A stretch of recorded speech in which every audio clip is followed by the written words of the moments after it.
Update 200, the Silk Road Crimson Shore, Bulic's Mansion, whatever you want to call it. For many Payday fans, this is a big update, and a lot of people are looking expectantly into the new year, hoping to find, well, whatever it is they're looking for. Today we're going to take a look at the purchasable DLC with Update 200. That includes the Buluc Mansion Heist, the Gunslinger Weapon Pack, the Weapon Color Pack 3, and the Tailor Pack 3. Are any of these worth the money? Let's start off with the Heist. I gotta say, I'm actually pleasantly surprised by it. For the supposed finale of our little story arc that we've got, it's probably the best mission of the whole thing. Of course, when you compare that to stuff like Border Crossing, that's a really low bar to hurdle, but you know what, this is genuine praise nonetheless. I almost caught myself enjoying it a couple times. However, there are a fair amount of complaints that I have, so let's just start breaking this down.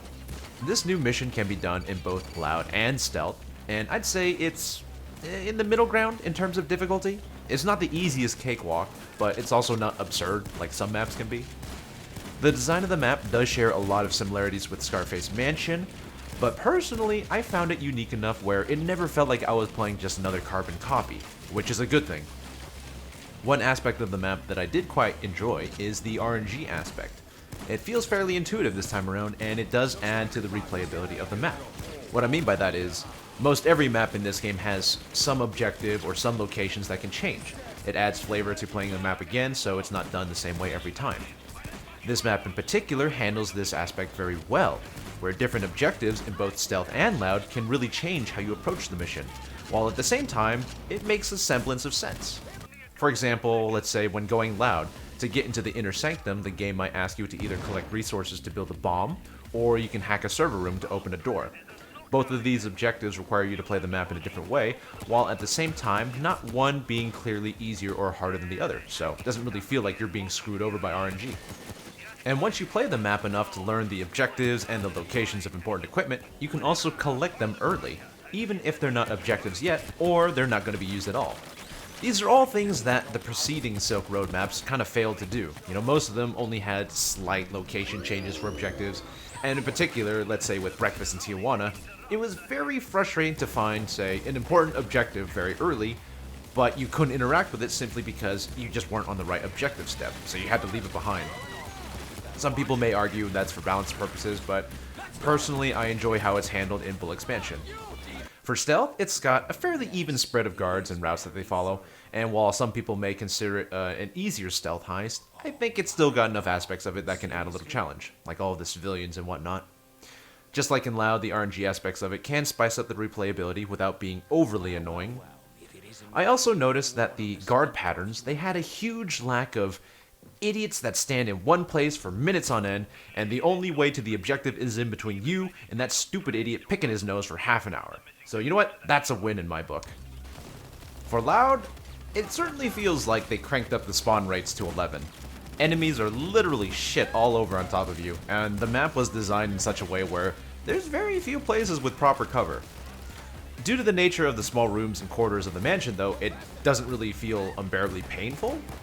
But there are some parts where I really question what the hell Overkill was thinking. Like, if you choose the helicopter escape, which seems to make sense if you want to go loud, honestly, I think that that's harder than the normal escape. The courtyard it spawns in is one of the worst places to be in the entire map. And you get shot up constantly from every angle and every floor. And in a similar vein, starting the mission with the stealth entrance, even if you decide to go loud, for whatever reason, that's actually better in almost every scenario because it gives you easy access to one of the important objectives that you might need access to later on. And the other entrance just doesn't have any benefit going for it. So, overall, it's not a perfect map, but still, it's in the green for me. The only other massive complaint I have, of course, is the performance. Oh boy, what's new? Consistently bad performance on the map is the norm for me, and I'm lucky to get a solid 60 FPS without dipping. I'm usually hovering around 45 or so. Now, it's not as bad as some of the other maps, but if I let that kind of mentality go to my head, pretty soon I'm gonna be saying, wow, this new map hits a consistent 30 FPS! Score! 10 out of 10. Yeah, it leaves a lot to be desired in terms of performance, but you know what? That's pretty normal now. One last thing to talk about is the design of it.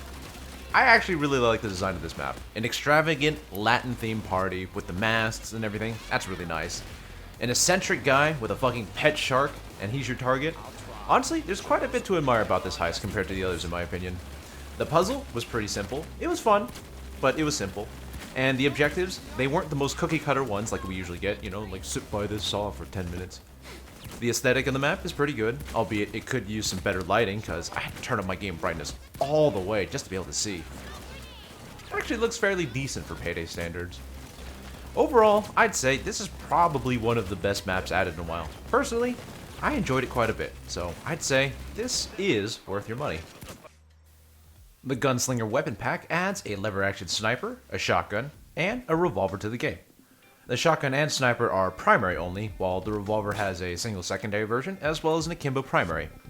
Now, I'm not that well versed in my weapons as some of you may be, but to sum it up in a simple sentence, this is basically like the Western gun pack, but like a modernized version. Which, you know, if you guys have followed me for some time, you'll know I absolutely love these types of weapons. Revolvers, shotguns, cowboy weapons like lever actions. I really wanted to like this weapon pack more too, but, well, let's just talk about each gun. This is the Bernetti Range Hitter Sniper Rifle, and for some reason I keep wanting to call it the Bernetti Rigetti. You can take a gander at the stats here. From comparing it to other snipers, it's actually a little surprising. This weapon, and actually all the weapons of this pack, they have their own little spots among others. And what I mean by that is that none of these are just outright clones of weapons that we already have. They're actually slightly different in their own way. It's very surprising considering how so far Overkill has just been giving us nothing but the same stuff that's basically just a reskin.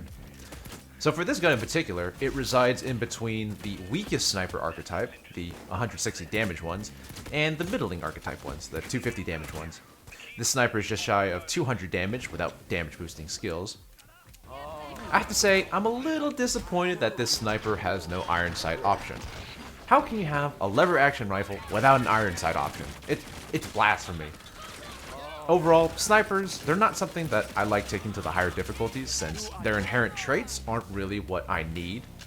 High accuracy at long range and penetration, yeah, they're really nice. But most of the time, enemies are rushing you and they're rushing you in extremely high numbers. A proper build will help with that, but in my personal opinion, it's harder to work with than with other weapon types.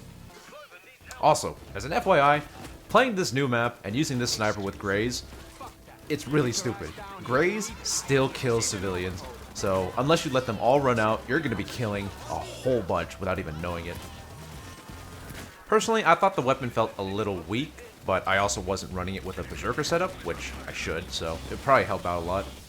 It does have a surprisingly fast fire rate though, which is useful in situations where you need some big damage. Unfortunately, one of my main issues with this gun is just, I just don't like how it looks. It's funky. Like, the metal looks off? I feel like there's just a lot wrong with it. Maybe it's just me. The Reinfeld 88 shotgun. Stats of the gun right here. As you can see, I'm running mine with all the shotgun skills, so that really helps its performance. I also have crits on this build as well. So this shotgun, it's a little funny since it's not quite the same as the other pump-action shotties. It's got about 30-ish more base damage than the Locomotive and the Reinfeld, putting it in between the pump actions and the hard-hitting ones like double barrels. With the whole shebang, meaning shotgun skills and crits, it does some damn good work on death sentence, but honestly that's to be expected. It does require a pretty heavy investment to be able to make use of it, but at the end of the day, it's worth it. In general, shotguns are just stupid good in Payday, with their ease of use and their archetype just really complements the gameplay that Payday is centered around. That is, swarms and swarms of enemies coming wave after wave. Visually, I'm fairly ambivalent about it. Sounds alright too, but I don't really feel one way or the other. It's not the best for modding for concealment. It's also not the worst, so that kind of works out fairly well for a primary shotgun. It does feel a lot better than the other pump shotties for tankier guys like specials, and it gets more utility than the double barrels with the amount of shots that you can shoot before you have to reload. The ammo pickup, it was pretty decent. I could spend most of the heist using it alone, only really occasionally switching to my secondary because I ran out, which that alone probably puts it miles above things like the Breaker or the Judge.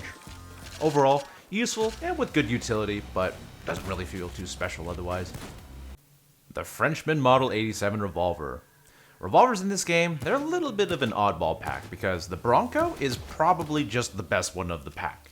You know, it has the most mods to make it how you like, You can get the most concealment for crit builds, and it's just super easily accessible for most people. Any of the quirky ones, like the Mateba and the Single Action Army, they feel pretty dumb because you're getting worse stats and a worse reload for what is essentially the same performance. However, this revolver is not going to be like those. As with the other weapons, it's got its own little special stats, being slightly weaker than the other revolvers, but stronger than weapons like the Deagle, sitting at 130 base damage. Like the shotguns, my optimal setup for this weapon would be heavy on pistol skills and crits. Who would have thought? I gotta say, of the weapons, I think this one is the one that surprised me the most. It's got a really awesome reload animation, and it's the only break action revolver that we have at this time. Not only that, but overall, it's fairly useful. You can build it for concealment without losing too much accuracy or stability, and it's got a very fast base reload. However, after a bit of testing, you do notice the damage difference compared to regular revolvers. With the pistol skills, the revolvers will one-shot basic units and absolutely annihilate bulldozers once you start stacking trigger-happy and crits. But the Frenchman, it can't quite do the same. On death sentence, it needed at least 2 shots most of the time for the high basic units. But I think the Frenchman has a different purpose. I think it's meant to be more of a spammy revolver, while retaining a little bit of the utility of the normal revolvers. The ammo pickup is decent, and the fire rate and the reload are pretty fast, even without skills. This makes the revolver a pretty good backup weapon, even without using skills. However, just like the lever action, there's something that I just can't ignore about this gun. This one, it looks alright, it does play alright, but why the hell does it sound like a pea shooter? It sounds like I'm shooting a damn BB gun. It's so unsatisfying. Like, why? Well, in any case, there's my take on these weapons. I decided to do a bit more in-depth looks, since I don't think I'll be making a specific video about just the weapons themselves, like I said I would in many of my previous videos. For this pack, you get a lot of bang for buck since you're getting a decent shotgun and pistol, 2 weapon types, which I consider to be very useful in this game, especially on hard content.